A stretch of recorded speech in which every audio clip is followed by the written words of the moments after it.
Good morning, folks. This is WDNA 88.9 FM and WDNA.org. And we are coming to you live with the Frost Jazz Hour. It comes to you every Thursday at 11 a.m. And what an honor and privilege it is to have Cuban-American composer, band leader, what else? What doesn't he do? Drummer Dafnis Prieto, Grammy-winning Frost faculty. How are you doing this morning? I'm doing very well. Thank you, Nicole. It's my pleasure to be here. Thank you for having me. It's so great to see you because I actually studied with Dafnis back in, when did I graduate from Frost? 2021. Mm-hmm. And I took your rhythm synchronicity class. Mm-hmm. Yeah, and I remember at the time, that's when you were making the book. Mm-hmm. And so we were kind of like the workshop class, and it was so much fun for me to do the different exercises. Yeah. And how is that going, teaching That's that going class? great. I think more people, more students are getting into it. We actually open it up for grad students as well. So that's a great asset there. And we're having an amazing time. We're doing that every year on the spring semester. And, at the beginning, people are a little bit hectic and and hesitant and worry. And am I going to make it? But after that, they kind of jump into the train. And then, definitely that class really helps to improve a great deal of rhythm in all the students at school. Right. And the funny part for me is that in the springtime, it's almost like everyone knows it's spring because all the Frost Jazz students are walking around clapping and singing. That's right.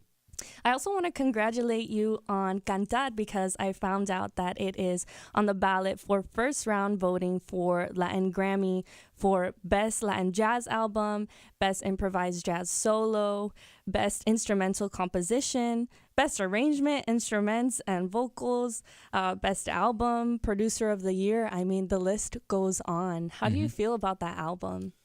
I'm proud, excited, and I'm really satisfied with the way it came out. That was a vision that was born in a way like 3 years ago. See it and listening to it. And I think it actually surpassed my expectations in terms of, adding the real talents of the musicians that are there, that they add so much to the music and really infuse the music with their talents and their, visions and their personalities. So I'm really happy and really excited to have people listen to the music. And this is my first complete, in a way, adventure of an album with all songs of mine. There is a collaboration that I did with Luciana Sosa in some of the songs. And I'm really happy with it. That's amazing. For you, what is the difference or maybe the gifts that come from a collaboration versus a purely solo project? Well, the collaboration, you have to kind of meet in the middle for a lot of decision making.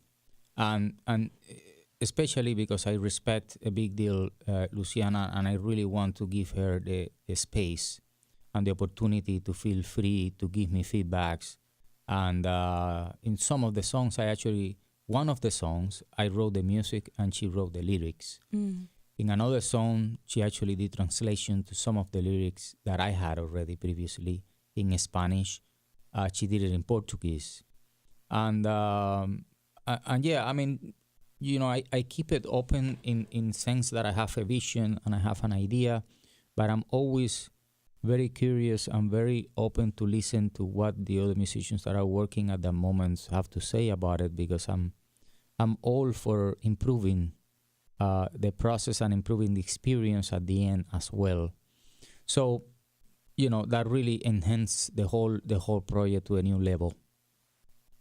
And when you're picking the personnel, what are some of the characteristics that make you maybe drawn to one artist more than another? Is it project-based? Is it based on the music that you're writing at that time? It is based on the music that I'm writing and presenting at that time, but at the same time, it has to do with the personality. I need to hear the personality through the sound of the instruments. And not all the musicians fit in all the adventures, because the adventures, at least in my case, are different from one another. So in that case, I'm very meticulous. I'm very, particular when it comes to picking up the right personnel. Obviously, I'm going to be picking up musicians that have a great deal of professionalism and a great deal of creativity as well, and that they believe that they understand me and understand the vision where I'm coming from, so they adapt themselves to the circumstances, and at the same time, I allow them to be themselves. Right. So that's very important, and to kind of invite them, and they feel invited to a special project where they are part of it. I mean, there are nuances, so details, and even bigger things than that that happen in the studio recording. Like someone suggests something, why don't we try to do this, and why don't we do this intro like that, and we tried it and it works and we move on. If I didn't have that specific musician there, then I wouldn't have that opportunity to have that intro there. So I'm always very open to that, regardless of whether I have also a particular vision and a very specific idea of what I want.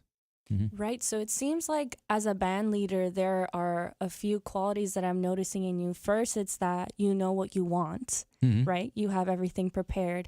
And second, that you're very open to the musicians and their feedback and their input.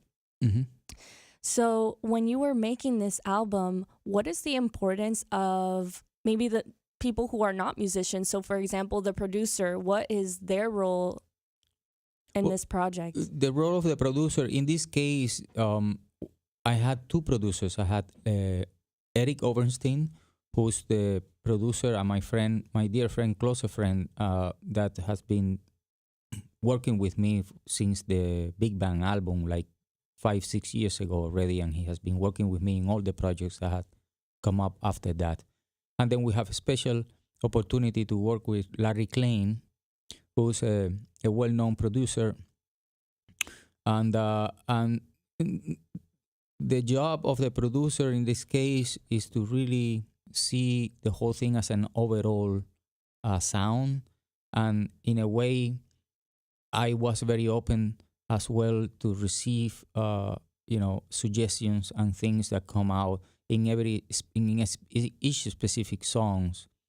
I remember some instances that Larry or Eric, they just suggest me, why don't you try to do this song with this certain, play more cymbals than the toms in this thing, because we're talking about something specifically or something like that. I give it a thought and we give it a try and it worked out and we move on with it. Right. So things that are more of over in the sound and the palette on how to present the whole album. Also, in the picking up the songs, we actually did in the recording session, we did more tracks. We recorded more tracks than the one that end up in the album. So we had a very meticulous way of choosing which song we're going to make the album, and then we the extra songs that were left out, we released it as singles. Yes. So that's different from what I've seen other artists do, because I'm seeing more and more that singles are becoming very popular. And what I've noticed other artists doing is that they will take a single from the album and maybe release that first. Oh, we did also that. Right. So you did everything. Yeah, we did. And how did that go for you, marketing wise, or just with the? It was fine. It was good. I think it's kind of a pre-release experience and kind of prepare people for what is coming. And a single also had the potential to be shared in a way more easily. However, in my case, because my albums, not all the songs sounds the same. It's different, because if I put a single out of one album, then the rest of the other stories, they are not in a way conveyed in that single. So it's hard to tell by one single what's coming up in the album, because the other songs are not necessarily in the same shape and the same form and the same sound. Right. So it's different than having, let's say, like a pop album, which most of the songs are similarly the same, or any other kind of album. I mean, this is just the way it is in my case and in this Right. specific album. Mm-hmm. I love what you said about the role of the producer, because something that I pay very much attention to when I'm listening to records is the sound. Just exactly what you were saying. So I love the different arrangements, the different instrumentations that you have for each song on Cantar, but the feeling that you have when you listen to the album through and through is very uniform. And I appreciate that, because it ties the different songs together. It ties the fact that one song is in English and one song is in Spanish and one song is in Portuguese and one song is instrumental, and somehow together with your team you were able to create an album that sounds like an album, right? Mm-hmm. And yeah, that's a good part also of having the producer. It's another set of ears. It's another set of experiencing the album from a different perspective as well, and that is always very helpful. How did you find these producers, or did you first listen to their style and then you said, I want to work with this person? Not really. This is very interesting because Eric Oberstein, he called me up before doing the Big Bang album, and he called me and he said that he wanted to start working with me. So I didn't have to reach out to him. That's not helpful for the. Yeah, I'm sorry. That's the way it is. But Right. My experience is not necessarily the normal experience for all, and it's just but it is what it is. In that Right, sense. right. Of course. And then in the case of Larry Klein, he's actually married to Luciana Sosa, so he's Luciana Sosa's husband. Oh, I see. And we want to really have the experience of having someone else who had the experience of working with vocalists. Oh, Because so important. he had already had that experience working with her and other vocalists. I mean, he was married to Johnny Mitchell for I don't know how many years. So so he's someone that really had the experience of working with singers, and having him on board in this album, where was very definite and very important to have. That him is too. so special. Mhm. Very special. And the team that you put together is very special. I'm going to take a second to just Please. read everyone who was part of the project. Dafnis, Prieto, of course. Luciana Sosa, Peter Affelbaum, Martin Bejarano, Matt Brewer, and of course Larry Klein and Eric Oberstein. Mm-hmm. That's right. So over the years, when you were first starting out, how did you put together maybe your first? Did you ever have a first band of bandmates that you played with Sure. consistently? When I arrived in New York, my first album was released in 2005. But that album was supposed to be a demo. It was supposed to be a demo for me to get gigs around in New York, in the city. And then, one of the sudden, someone that had a label asked me if I want to release as an album. And I said, but this is not an album. I only have 5 songs. They said, well, just put more songs in it. So I went back to the studio, and I added 3 or 4 more songs to that album, and that was the first release. And this is something that I paid with my money, and that's the way it just initiated the whole thing. Mm-hmm. That's so important to let artists know. At the end of the day, everything is so expensive, but you have to invest in yourself, Yeah. right? I mean, especially when it comes to those first demos or those first albums, had you not chosen to record?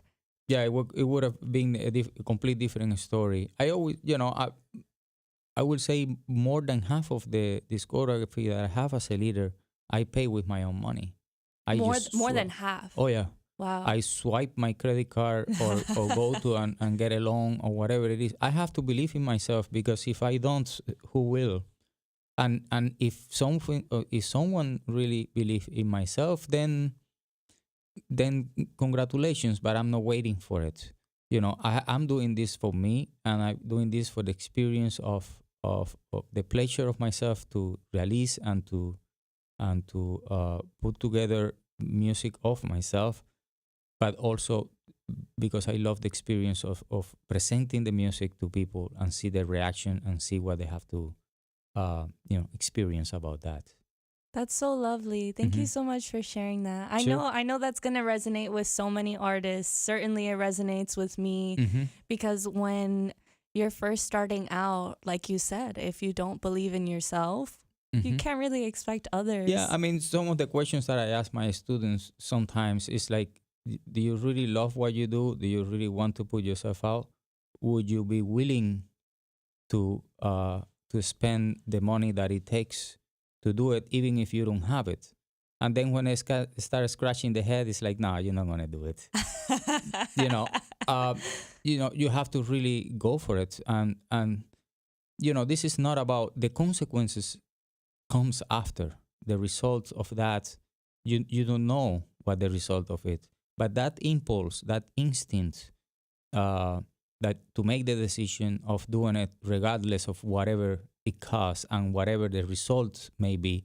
In this case, it helped me out to make the second record, and the second record the third, but uh, it could have been a completely different story.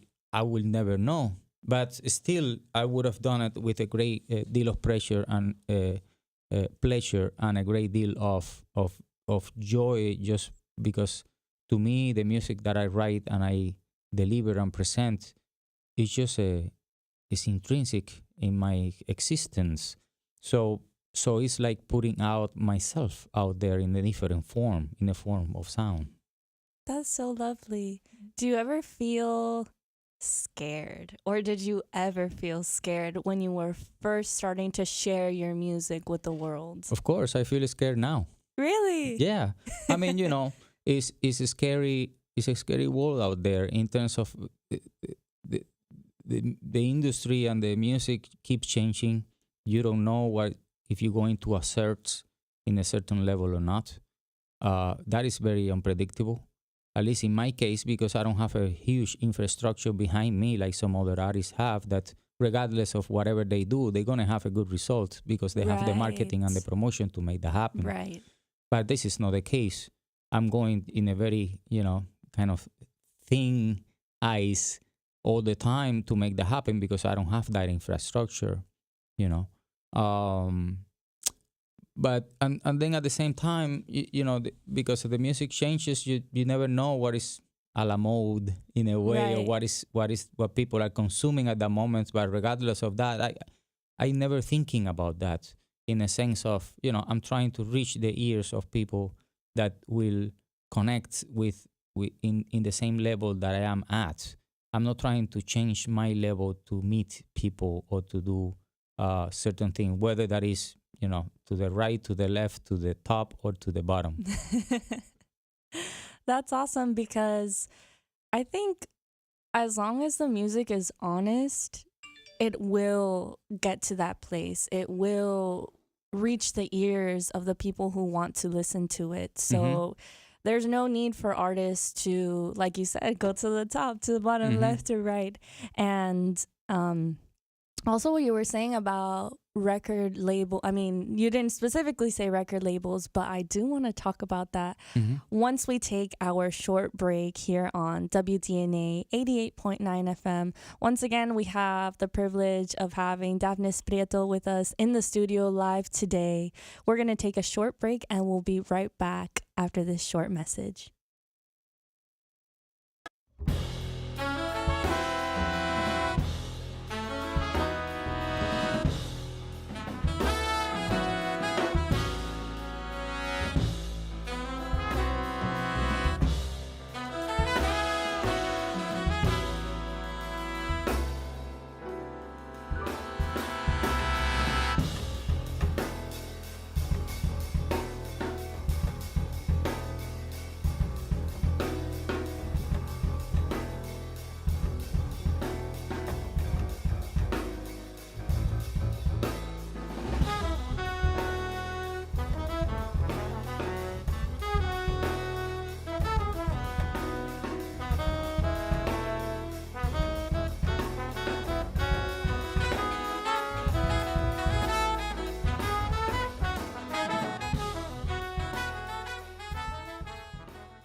are back live with Dafnis Prieto here in the studio.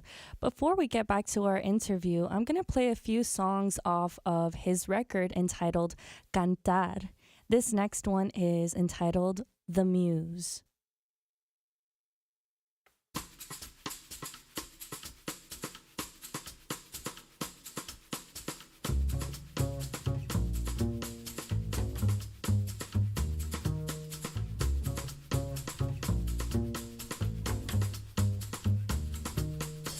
When she arrives, you set aside your thoughts. You receive her message, a revelation that she wants to share, just like an open letter, unveiling what is possible to be a scent before arrival. When she comes in, I draw her close to me, just like a breath I need, you see.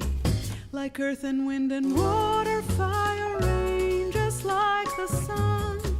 Like clouds and sky, she holds a truth that no one can deny. She takes shape without me knowing, takes her time, and when she blossoms, she then takes her space inside me, and I have to trust her. I want to trust her.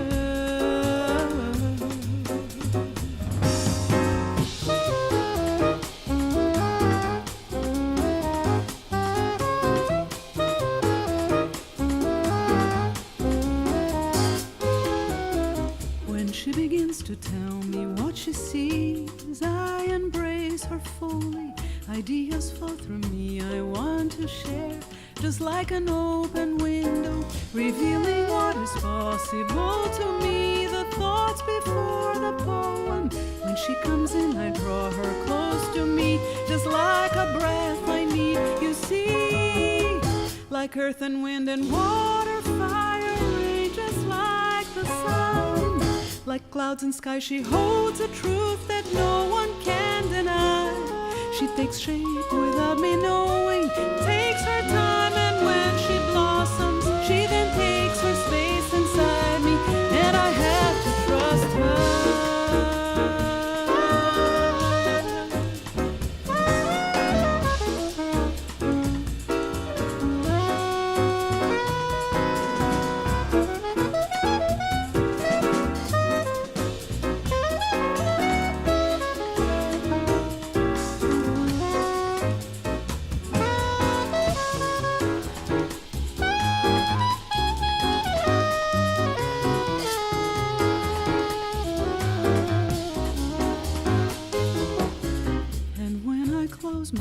And look inside, my thoughts come rushing towards a memory that tries to take me back to a place so distant, unmasking what is possible to me, surrounding my reflection. When she comes in, I draw her close to me, just like a breath I need, you see.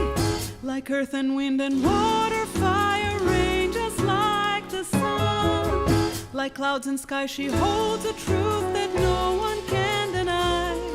She takes shape without me knowing, takes her time, and when she blossoms, she then takes her space inside me, and I have to trust her. I have to trust her.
The Muse by Dafnis Prieto, who is actually live here in the studio today with us here at WDNA 88.9 FM. My name is Nicole Garcia, and I am your host on today's Frost Jazz Hour. So you just listened to a tune off of Dafnis Prieto's latest release entitled Cantar. Dafnis, where can we find this project? Where can we see you play? Yeah, actually, tomorrow I'm leaving to Detroit. We're going to be presenting this specific project, which we call it the Cantar Project. And we're playing on Saturday, in Labor Day weekend. We're playing on Saturday, September 2nd at 7:15 p.m. in one of the main stages. And then on Monday, I'm doing a presentation with the All-Star Big Band, which we're going to play my music as well. Then the next weekend, we're going to Albuquerque and Los Angeles. So Wow. those that are around the West Coast area, we're going to go in a week there. And then the weekend after that, I'm going to be in Washington, D.C. at the Blues Alley with the COC Quartet. It's another project of mine. And we're going to be there on Saturday and the 16th and 17th, Saturday and Sunday. September. Yes. Right. All of okay. this happens this month. This month. And what is that project, the COC? The COC Quartet, yeah, it's a project. It's a quartet, basically, and we have an album already out, which came out in 2009, and that album was live at Jazz Standard when the Jazz Standard was alive. Now it's no longer a place. Right. But yeah, that's a very. I do a lot of touring with the quartet. It's easier, to put together financially and logistically as well. Wow. And it's great hearing that from you, because to me, you're an artist who has had so much success at this point, and to hear that you're still thinking about, okay, financially, what makes the most sense for touring. Mm-hmm. So it seems like no matter who you are, these are the things that you have to think about. Yeah, at least in my case, in my current situation, that's the way I look at, there are certain percentages that don't have the possibility to give you what you're asking for, and then, you switch to a more discrete project in terms of size. Right. So instead of bringing a sextet, then for that amount, you can bring a quartet, and if the presenter agrees, then you move forward with it. Have you ever done a duo project? I've done duo projects, yes. I've done that. Actually, I did one with Peter Affelbaum, Who we're just talking about. who's one of the musicians in the band as well. And I've done a few of them. Yeah. Well, the Proverb Trio, which is one of my projects as well, that there is a record out.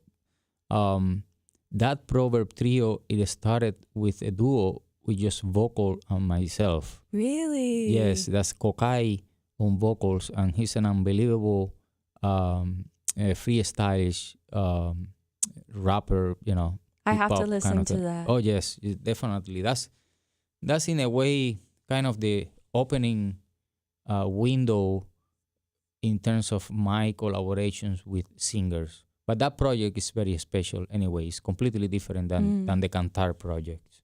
So over time, I love that you just give yourself the artistic freedom to just do what you want and write what you want. It seems like there are really no boundaries, like, oh, I'm only going to do quartet this year, or you just write what you want. Yeah, I mean, you have to kind of plan yourself in a sense that, if you have to focus, like for the project Cantar, I focus on that project for a whole year and a half or something like that, and then I put it out. But that doesn't mean that the other projects are not still active, because I'm still doing other things. So I kind of, balance that project with the others that are already out there, or maybe a new one that is coming up that someone is interested on. Sometimes you reach out to the people through the booking agent, for example, but sometimes it are the presenters who, specifically they asking for a specific project or something, or I just heard this, or, things like that. So that could happen as well. Right. And you just mentioned any upcoming projects. Well, right now I'm thinking about doing a new album with a COC quartet.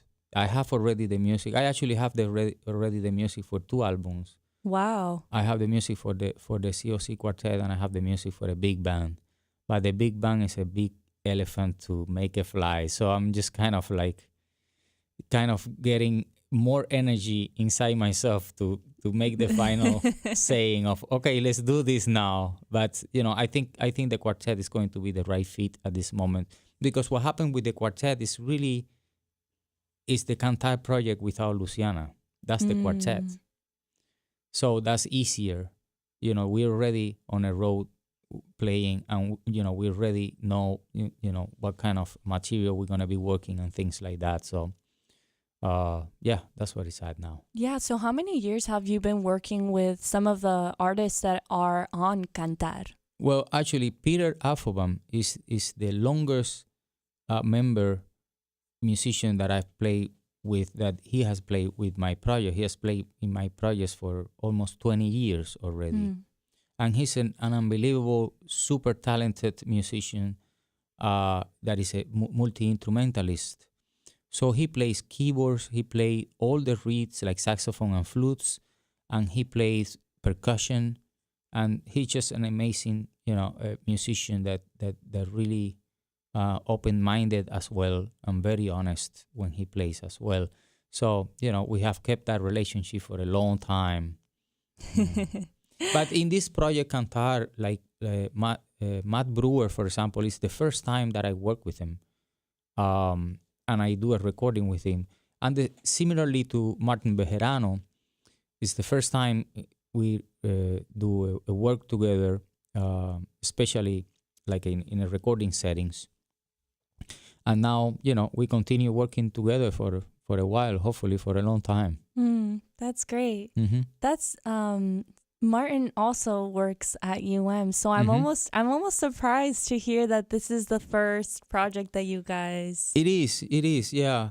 I mean, you get the people that sincerely, in this case, to me, I need to feel a certain trust and a level of sincerity and honesty in the decision that I'm going to make. And not everyone fits that. And there is, it's not right or wrong. It's just the way things are, and the way you want to be honest with the work, with the process of the work and the result as well. So it seems like it's just as important to get the right people for your project. It is, yeah. I mean, music could be very misleading and very misinterpreted if you're not able to really pick the right musicians. That's very important. That's very important. Unless you're playing, kind of a more generic music. Then when you play more generic music, you have the ability to it's more open to have subs, for example, or have people that you don't even know, but they know the music because it's generic. You can really, like if you're playing Oye Como Va or Guantanamera or something like that, I mean, half of the whole world knows that music already. You don't really have to get in a special relationship, musicianship with that person to play the songs, because they're already, part of it. Everybody knows it. You don't even have to know the musician. But in this case, this is more personal music, and it's a personalized way of dealing with the music as well. So it's very important to get the right personnel to play, because they are the ones that actually are going to communicate that vision that you have. Right, right. Before we listen to another tune off of Cantar, which happens to be my favorite, this one is entitled Brisa. I wanted to ask you, when you first presented the music to these musicians, I'm so curious, how long did it take for the rehearsal process, or how many rehearsals did you even have before recording? I tell you really quick what was the process of it. First, I reached out to Luciana. I want to make sure that she was happy with what I was offering her and what I was presenting to her. So she accepted.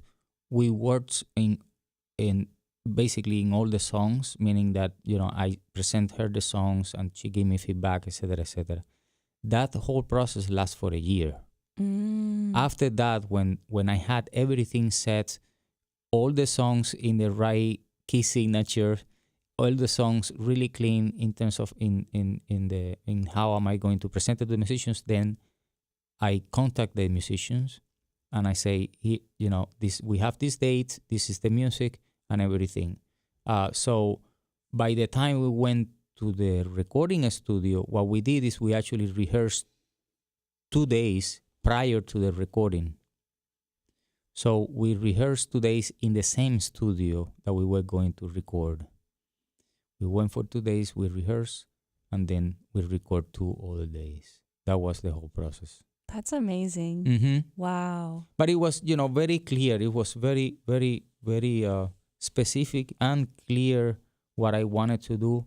And then, we even had room to add and subtract things from what it was there. But the main idea of all of the songs were there, the character of it and the roadmap of the whole thing, the forms and everything, all the material was very... So the preparation is, Yeah. I like to really go, and basically knock it down, like they say, because time is money, especially when you go into a recording studio, and especially when,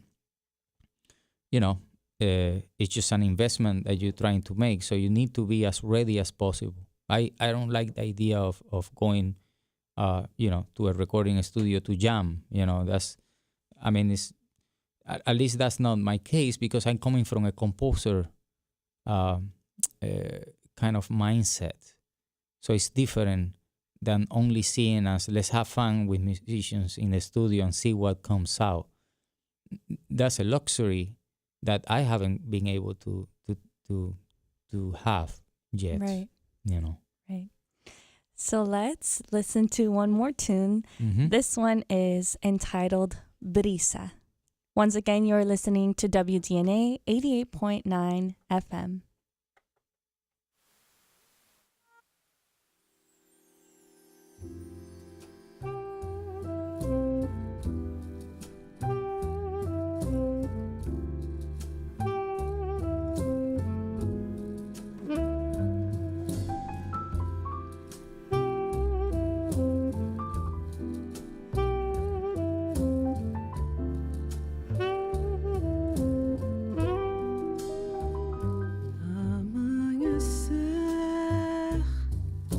Amanhecermos juntos sempre foi divino.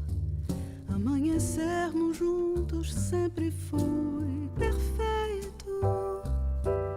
E se existe uma razão, te digo, poder abrir meus olhos e te ver comigo.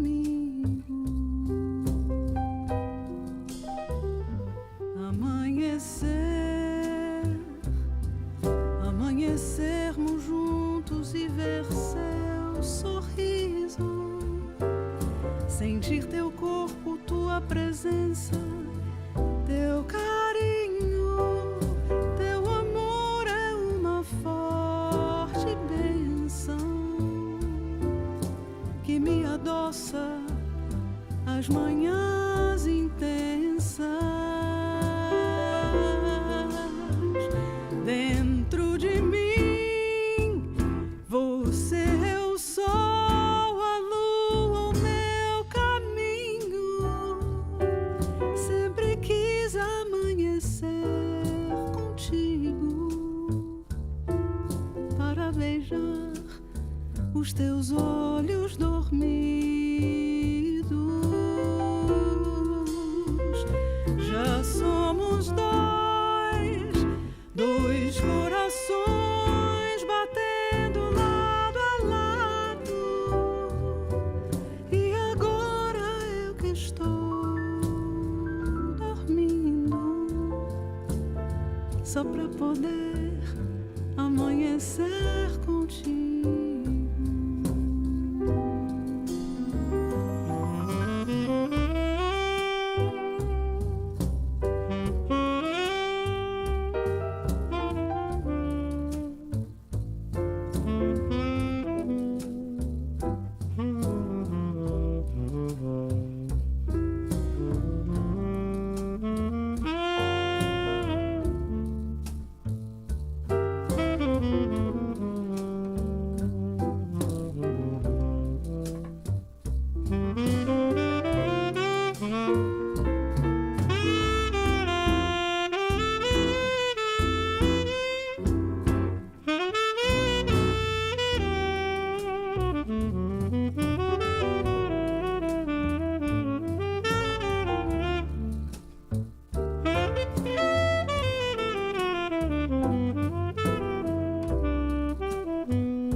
os teus olhos dormidos.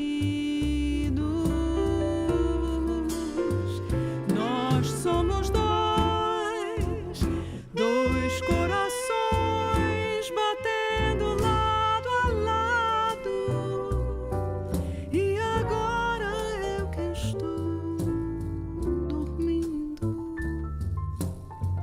só pra poder amanhecer contigo.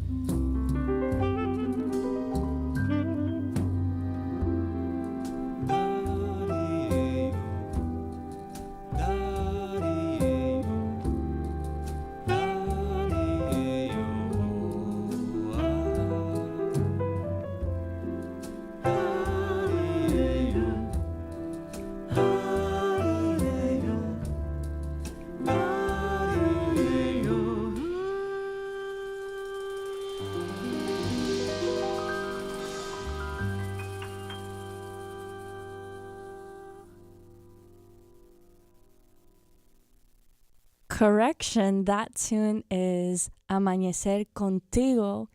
Now we're going to play Brisa off of Dafnis Prieto's record entitled Cantar.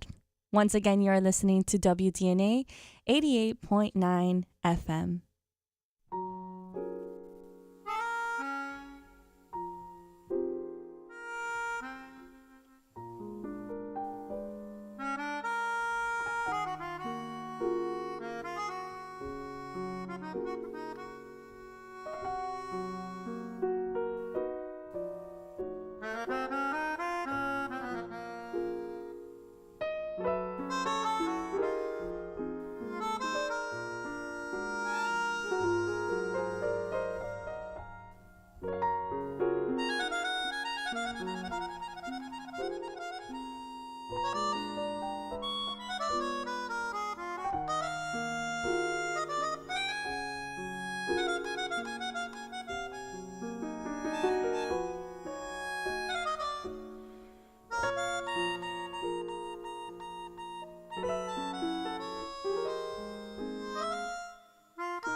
Que envuelves con tu ser. Brisa, dime tú que bailas por doquier, que vuelas, que rozas con mi piel. ¿Dónde vas sin saber que no te puedo ver? Si eres tú mi canción, la que siempre canté. Mírame, tócame, bésame, que eres tú la que me acaricias, que soy yo la que se ilumina. Brisa, mi brisa, vuela a mí si abrazas con quietud, que vengo sin prisa y casi azul.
diviértete en mi ser. ¿Dónde vas sin saber que no te puedo ver? Si eres tú mi canción, la que siempre cante. Mírame, tócame, bésame, que eres tú la que me acaricias, que soy yo la que se ilumina. Brisa, mi brisa, vuela a mí.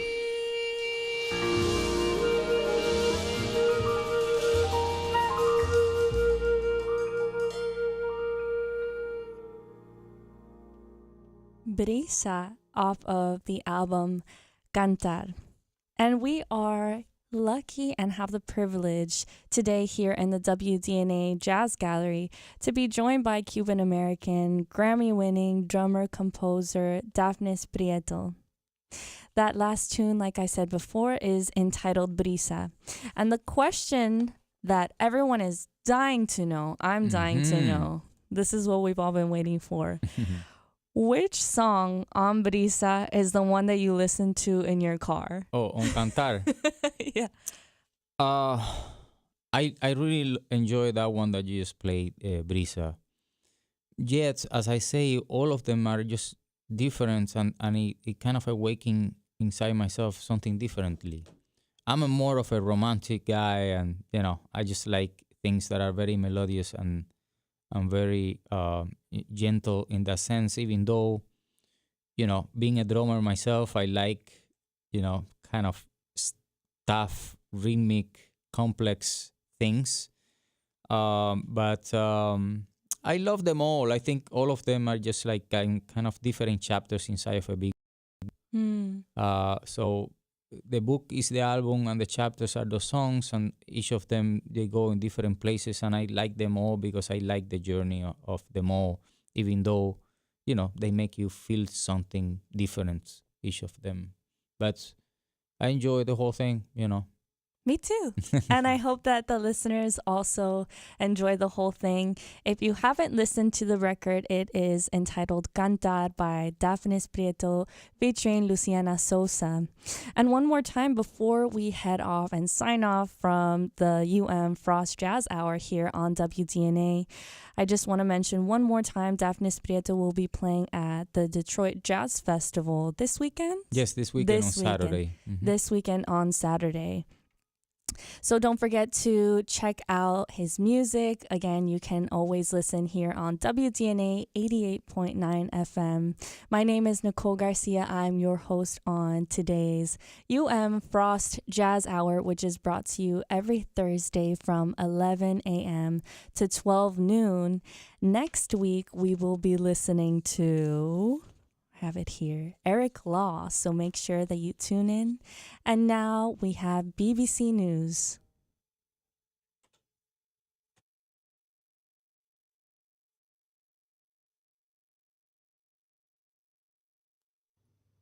BBC News with Sue Montgomery.